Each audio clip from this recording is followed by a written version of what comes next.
Alright. I put this one off long enough. I'm running out of time in the day, so I gotta get it done. How much I'm gonna edit out, the videos can't be too long because I have a very small channel, so YouTube only lets me upload a certain amount. Um, I'm not working off of any sort of script like I did in the first video for the first half. So I don't know how much I'm gonna have to edit out. I'm hoping not too much, but this topic is a little closer to me. It's a little more important to me than the Aunt Jemima one. And it's not a fun one like the video game one. And just fair warning, children are watching. I don't know if there's gonna be any expletives. I'm gonna try to not, but I get passionate about some things sometimes. I'm not gonna open this to be able to be viewed by anyone that's not an adult. And I'm gonna put a warning in front of the video so you guys will see that. But it's just fair warning, 100%. I may cuss.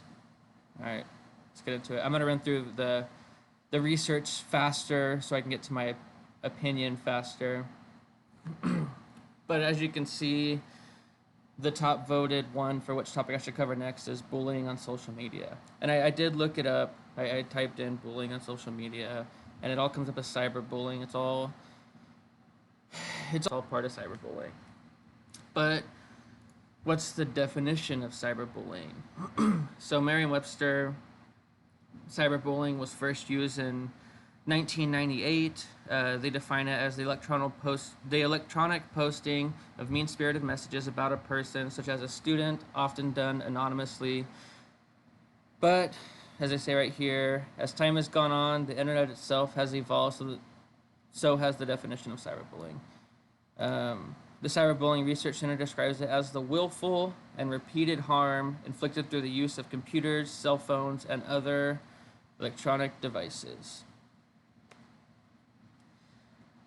I can say without a shadow of a doubt that there's a lot of us that are guilty of cyberbullying to an extent. So I know I'm guilty of it. I've done it. Not like searching somebody out and messaging them awful stuff or commenting on their appearance or anything like that, but there's been a lot of times where I'll hop on a post and I'll say someone's stupid, and that's why this one hits so close to home, because it kind of forces you to evaluate yourself and not just everyone else. But that'll be more in my opinion later. Let's get into the cyberbullying statistics and facts from Comparitech. The first one is 60% of parents with children aged 14 to 18 reported them being bullied. The second one is 1/5 of all bullying occurs through social media. Most parents respond proactively after their children are cyberbullied. Most teens have now experienced cyberbullying in some way, and this was a 2018 study. Self-reported data results in mixed results. Google Trends data shows increasing concern over cyberbullying. Cyberbullying may contribute to increase in youth suicides, which we'll get into a little bit. Bullying has surprising impacts on identity fraud. I'm not going to go over this one a whole lot in this video. It's not the important part to me. Not that it's not important, but it's not important to me for this video. Instagram may be the worst social media site for cyberbullying. Most adults believe cyberbullying is not normal or accepted behavior. And again, this was in 2018, so we'll try to talk about that a little bit. Number 11, cyberbullying extends to online gaming as well. I can say absolutely it does.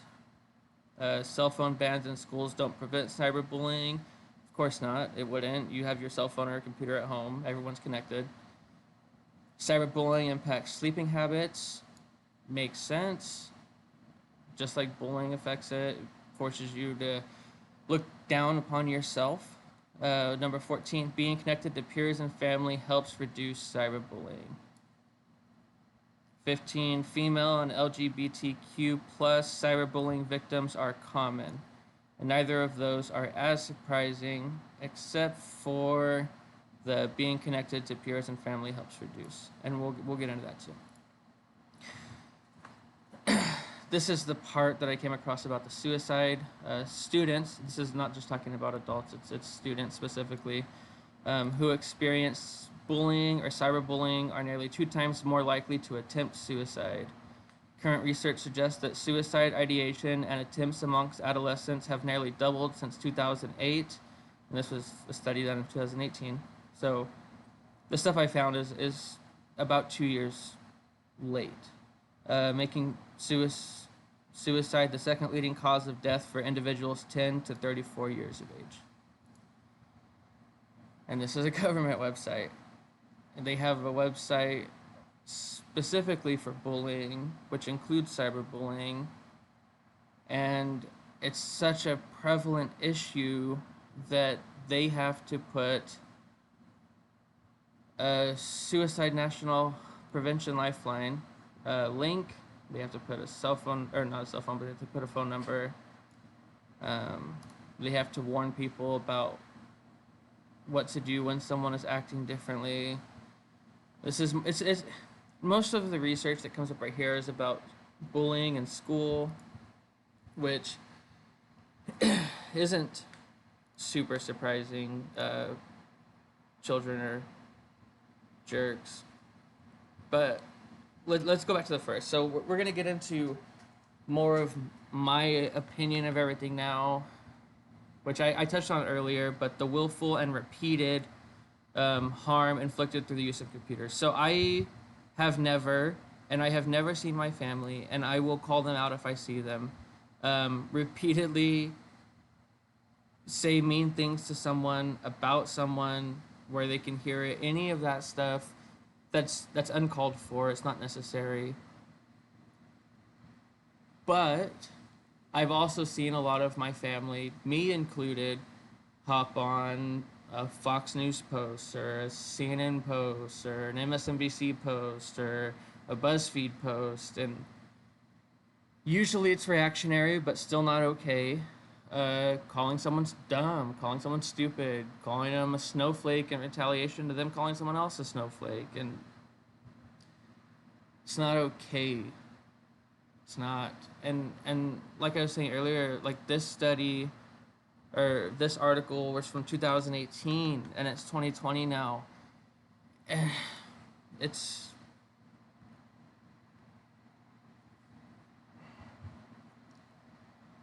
rough because we're all adults and most of the people I know are adults and nobody I know is stupid. We're all intelligent enough to see things changing, and there's no other side to cyberbullying. There's not a part of it that's okay. Everybody knows that. Nobody's saying that it is. If people are, they're being dumb. Everybody knows it's not okay, but yet we still do it, and we continue to do it constantly, and we don't think about it ever. We'll hop on a post, me included. I've done it. My family, my friends have done it. I don't see some of them. Some of them probably don't, but I've seen a lot of them hop on a post and call someone stupid. But I've also seen others on those posts calling out people for their appearance, for the color of their skin, for their weight, for their sexual preference, any of that stuff. And suicide is a big issue in our country. And like the other article said, students who, that's talking about students, but still, students who experience bullying are 2 times more likely to commit suicide. And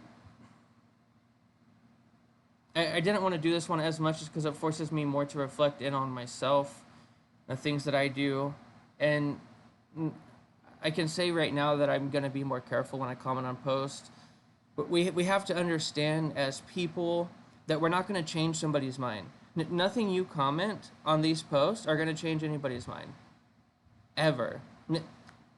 Evidence doesn't matter. Insults don't help. None of it does. So when you run into a hard-headed person like that, just leave it. Just walk away. and leave it. And that's what I'm bad about. It's a bad habit of mine to not want to lose an argument, to not just walk away. But everybody knows bullying's bad. Any form of bullying, any type of bullying, everybody knows is bad. So what are we doing? Why is it getting worse? Why does this continue? And why is it okay for everybody to do this? And like I said, I've done it. I'm not blaming anybody. But I also know a lot of you have too. A lot of people have. And some of you haven't. Some of you haven't. Which is great. But why is it so widely accepted now? What's changed? It was never okay. People can say all they want that it was different before. But it wasn't. It was always bad. So if we're going on social media and we think that the screen protects us, it doesn't. Because people are dying. You're killing people. And I'm not saying my family has killed anybody. I'm not saying they drove anyone to suicide. But repeated abuse can cause harm, especially with someone that's dealing with mental issues. If you're following someone around on social media and you're saying anything bad to them about their weight, about the way they look, about their gender, about their sexual preference, about their race, I'm going to call you out. And I hope you guys do the same. Because there's no reason that suicide should be one of the leading causes of death in our country. Ever.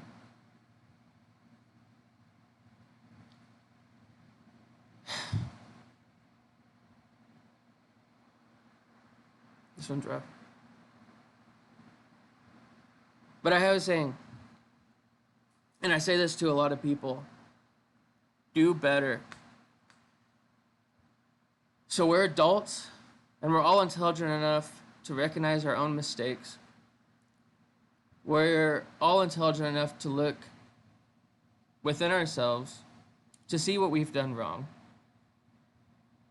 And we know what's right and what's wrong.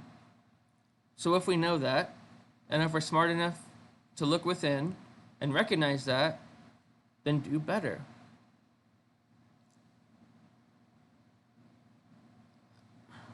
I hope this one got to the point. This one's hard. But if you can take away anything from this, just do better collectively. We have to do better because this isn't okay. Thank you.